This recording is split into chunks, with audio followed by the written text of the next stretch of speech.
ओम शांति। 12 मार्च 2024। बाप दादा मधुबन। मीठे बच्चे, डेड साइलेंस में जाने का अभ्यास करो। बुद्धि बाप की तरफ रहे तो बाप भी तुम्हें अशरीरी बनने के लिए सकाश देंगे। प्रश्न: तुम बच्चों को जब ज्ञान का तीसरा नेत्र मिलता है तो कौन सा साक्षात्कार हो जाता है? उत्तर: सतयुग आदि से लेकर कलयुग अंत तक हम कैसे कैसे पाठ बजाते हैं, यह सारा साक्षात्कार हो जाता है। तुम सारे विश्व को आदि से अंत तक जान जाते हो। जानने को ही साक्षात्कार कहा जाता है। अभी तुम समझते हो कि हम दैवी गुणों वाले देवता थे, आसुरी गुण वाले बने। अब फिर दैवी गुणों वाला देवता बन रहे हैं। अभी हम नई दुनिया, नए घर में जाएंगे। ओम शांति। बच्चे बैठे हैं याद की यात्रा में। बेहद का बाप तो यात्रा में नहीं बैठे हैं, वह तो बच्चों को सकाश की मदद दे रहे हैं, अर्थात इस शरीर को भुला रहे हैं। बाप की मदद मिलती है कि बच्चों को शरीर भूल जाए। सकाश देते हैं आत्माओं को, क्योंकि बाप देखते ही आत्माओं की तरफ हैं। तुम हर एक की बुद्धि बाप की तरफ जाती है। बाप की बुद्धि व दृष्टि फिर बच्चों तरफ जाती है। फर्क है ना? डेड साइलेंस यह अभ्यास करते हो। डेड साइलेंस का शरीर को छोड़ अलग होना चाहते हो। आत्मा समझती है कि जितना याद करते रहेंगे उतना इस शरीर से निकल जाएंगे। जैसे सर्प का मिसाल देते हैं, जो मिसाल देते हैं उसमें ज़रूर कुछ खूबी होती है। तुम जानते हो हम शरीर छोड़कर वापस चले जाएंगे और फिर आएंगे। यह बातें और कोई नहीं जानते। यह ड्रामा को कोई भी जानते नहीं हैं।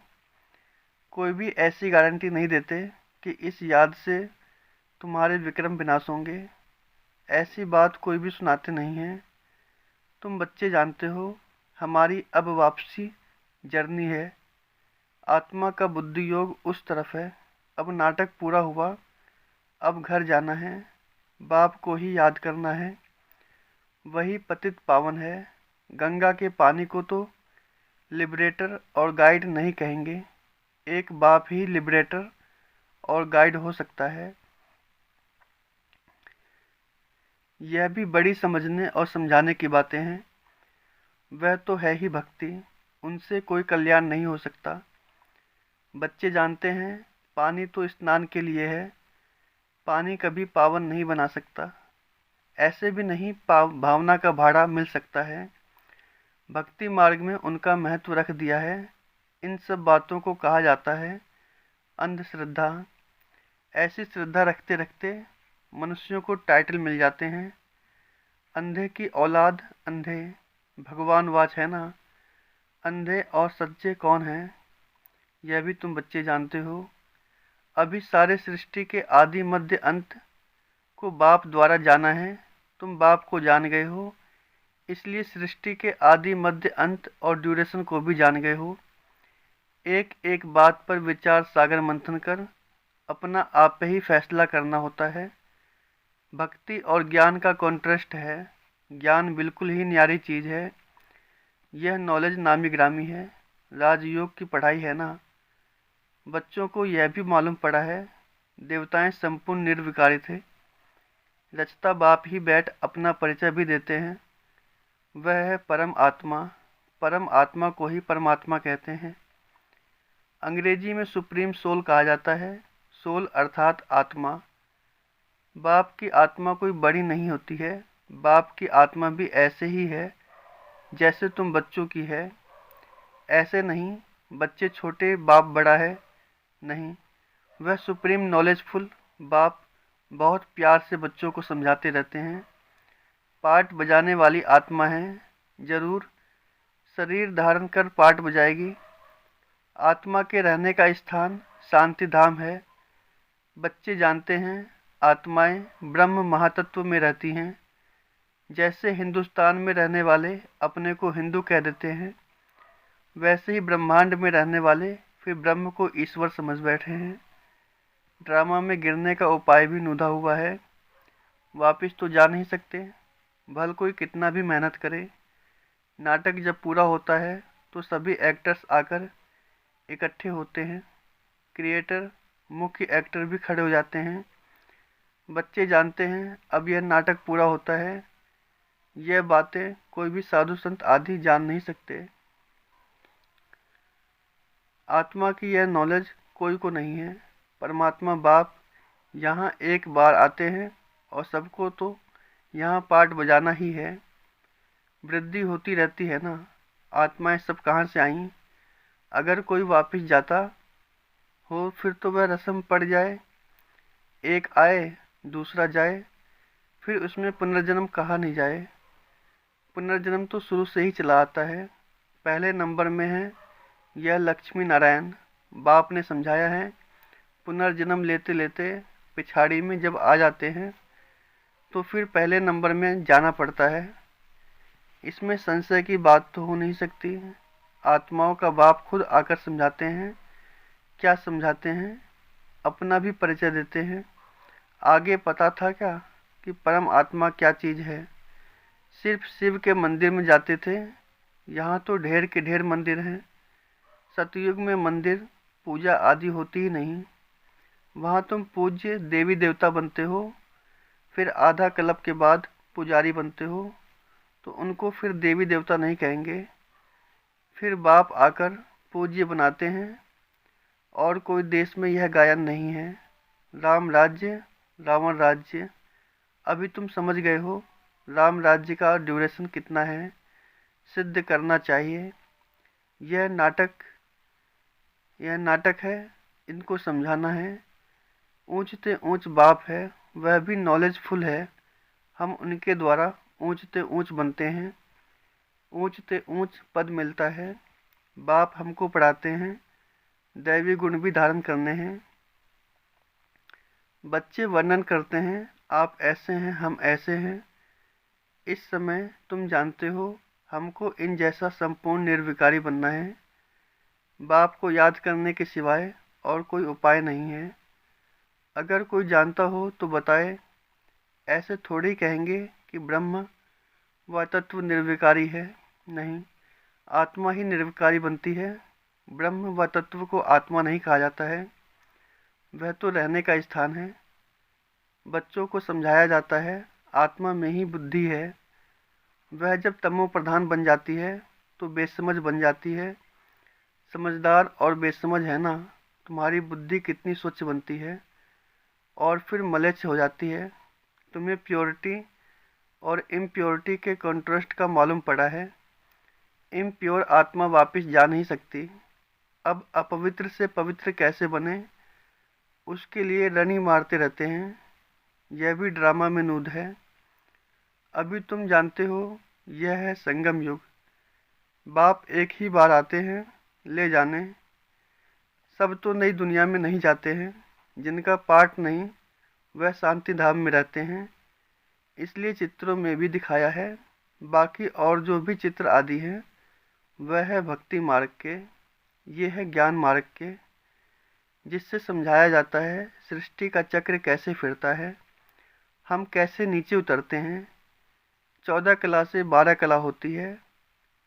अभी फिर कोई कला नहीं रही। नंबरवार तो है ना, एक्टर भी नंबरवार होते हैं। कोई का पगार 1000, 1500, कोई का 100। कितना फ़र्क हो गया। पढ़ाई में भी कितना रात दिन का फ़र्क है। उस स्कूल में तो कोई नापास होता है तो फिर से पढ़ना पड़ता है। यहाँ तो फिर पढ़ने की बात ही नहीं, पद कम हो पड़ता है, फिर कभी पढ़ाई होगी ही नहीं। एक बार ही पढ़ाई होती है। बाप भी एक बार आते हैं। बच्चे भी जानते हैं पहले पहले एक ही राजधानी थी। यह तुम किसको भी समझाएंगे तो मानेंगे। क्रिश्चियन लोग साइंस में भी बहुत तीखे हैं और सब उन्हों से ही सीखे हैं। उन्हों की न तो इतनी पारस बुद्धि न पत्थर बुद्धि होती है। इस समय उन्होंने बुद्धि कमाल कर रही है। साइंस का प्रचार सारा इन क्रिश्चियन से निकला है, वो भी सुख के लिए ही है।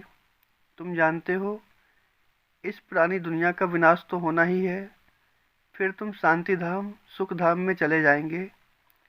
नहीं तो इतनी सब मनुष्य आत्माएं वापस घर कैसे जाएं? साइंस से विनाश हो जाएगा, सब आत्माएं शरीर छोड़कर घर चली जाएंगी। इस विनाश से मुक्ति अंदर मर्ज है। आधा कल्प मुक्ति के लिए ही मेहनत करते हैं। तो साइंस और कैलेमिटीज, जिसको कुदरती आपदाएं कहते हैं, यह भी होनी चाहिए। समझना चाहिए, यह लड़ाई निमित्त बनती है मुक्ति धाम में ले जाने के लिए।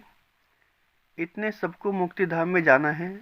तुमने भल कितनी भी मेहनत की, गुरु किए, हठ योग सीखे, कोई भी मुक्ति धाम जा नहीं सके। इतने साइंस के गोले आदि तैयार हुए हैं। समझना चाहिए, विनाश तो जरूर होगा। नई दुनिया में तो जरूर बहुत थोड़े होंगे, बाकी सब मुक्ति धाम में चले जाएंगे। जीवन मुक्ति में तो पढ़ाई की ताकत से आते हैं। तुम अडोल अटल अखंड राज्य करते हो, यहाँ तो देखो सब खंडों के टुकड़े टुकड़े हैं। बाबा तुमको अटल अखंड सारे विश्व की राजधानी का मालिक बनाते हैं। बेहद के बाप का वर्षा है, बेहद की बादशाही। यह वर्षा कब और किसने दिया, यह किसकी भी बुद्धि में नहीं आता है, सिर्फ तुम ही जानते हो। ज्ञान का तीसरा नेत्र आत्मा को मिला है। आत्मा ज्ञान स्वरूप बनती है, सो भी ज्ञान सागर बाप से ही बनना पड़े।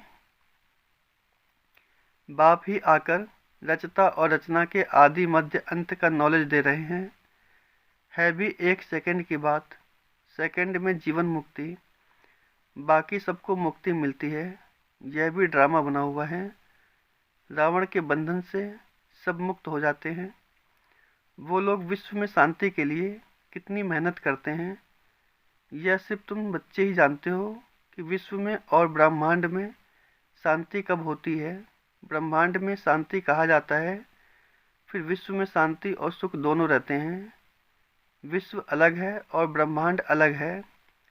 चांद सितारों से परे है ब्रह्मांड, वहाँ यह कुछ नहीं होता। उनको कहा ही जाता है साइलेंस वर्ल्ड। शरीर छोड़कर साइलेंस में चले जाएंगे। तुम बच्चों को वह भी याद है, तुम इस समय वहाँ जाने की तैयारी कर रहे हो, और कोई भी जानते नहीं। तुमको तैयारी कराई जाती है। बाकी यह लड़ाई तो कल्याणकारी है। सबका हिसाब किताब चुकता होना है, सब पवित्र बन जाएंगे। योग अग्नि है ना, अग्नि से हर चीज़ पवित्र होती है। जैसे बाप ड्रामा के आदि मध्य अंत को जानते हैं, वैसे तुम एक्टर्स को भी ड्रामा के आदि मध्य अंत को जानना है। जानने को ही साक्षात्कार कहा जाता है। अभी तुम्हारा ज्ञान का तीसरा नेत्र खुला है। बरोबर हम सारे विश्व को सतयुग आदि से कलयुग अंत तक पूरा जान चुके हैं। दूसरा कोई भी मनुष्य मात्र नहीं जानते।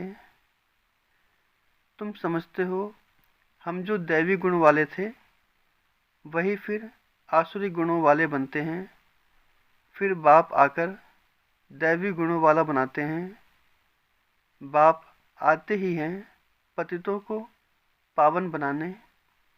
दुनिया में और कोई को यह पता नहीं है कि यह देवी देवता घराने वाले हैं। यही पूरे 84 जन्म लेते हैं। पावन भी तो पतित भी बनते हैं। यह किसकी बुद्धि में नहीं है। अभी तुम समझते हो, यह तो जड़ चित्र है। एक्यूरेट फोटो तो उन्हों का निकल न सके। वह तो नेचुरल गोरे हैं। प्योर प्रकृति से शरीर भी प्योर बनता है। यहाँ तो इम्प्योर हैं। यह रंग बिरंगी दुनिया सतयुग में नहीं होगी। श्री कृष्ण को कहा जाता है श्याम सुंदर। सतयुग में है सुंदर, कलयुग में है श्याम। सतयुग से कलयुग में कैसे आते हैं, तुमको नंबर 1 से लेकर मालूम पड़ा है। श्री कृष्ण तो गर्भ से निकला और नाम मिला। नाम तो जरूर चाहिए ना। तो तुम कहेंगे श्री कृष्ण की आत्मा सुंदर थी, फिर श्याम बने, इसलिए श्याम और सुंदर कहा जाता है। उनकी जन्म पत्री मिल गई तो सारे चक्र की मिल गई। कितना रहस्य भरा हुआ है जिसको तुम ही समझते हो और कोई नहीं जानते। तुमको अब नई दुनिया, नए घर में जाना है। जो अच्छी रीति पढ़ाई पढ़ते हैं वही नई दुनिया में जाएंगे। बाबा है बेहद की सारी दुनिया का मालिक, सभी आत्माओं का बाप। बाप को मालिक कहा जाता है। यह पढ़ाई है, इसमें कोई संशय व प्रश्न नहीं उठ सकता। इसमें शास्त्रवाद करने की दरकार ही नहीं। एक टीचर सबसे ऊंचा, वह बैठ पढ़ाते हैं। वही सत्य है। सत्यनारायण की सच्ची कथा शिक्षा के रूप में सुनाते हैं। अच्छा, मीठे मीठे सिखी लदे बच्चों प्रति माता पिता बाप दादा का याद प्यार और गुड मॉर्निंग। रूहानी बाप की रूहानी बच्चों को नमस्ते। हम रूहानी बच्चों की रूहानी बाप दादा को याद प्यार गुड मॉर्निंग नमस्ते। धारणा के लिए मुख्य सार। पहला, अपने सब हिसाब किताब चुकतो कर साइलेंस वर्ल्ड में जाने की तैयारी करनी है। याद के बल से आत्मा को संपूर्ण पावन बनाना है। दूसरा, ज्ञान सागर के ज्ञान को स्वरूप में लाना है। विचार सागर मंथन कर अपना फैसला आपे ही करना है। जीवन मुक्ति में श्रेष्ठ पद प्राप्त करने के लिए दैवी गुण धारण करने हैं। वरदान, बाप के साथ रहते रहते उनके समान बनने वाले, सर्व आकर्षणों के प्रभाव से मुक्त भव। जहाँ बाप की याद है अर्थात बाप का साथ है, वहाँ बॉडी कॉन्शस की उत्पत्ति हो नहीं सकती। बाप के साथ व पास रहने वाले दुनिया के विकारी वाइब्रेशन अथवा आकर्षण के प्रभाव से दूर हो जाते हैं। ऐसे साथ रहने वाले साथ रहते रहते बाप समान बन जाते हैं। जैसे बाप ऊंचे से ऊंचा है, ऐसे बच्चों की स्थिति भी ऊंची बन जाती है।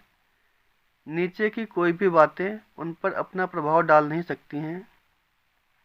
स्लोगन, मन और बुद्धि कंट्रोल में हो तो अशरीरी बनना सहज हो जाएगा। अच्छा, ओम शांति।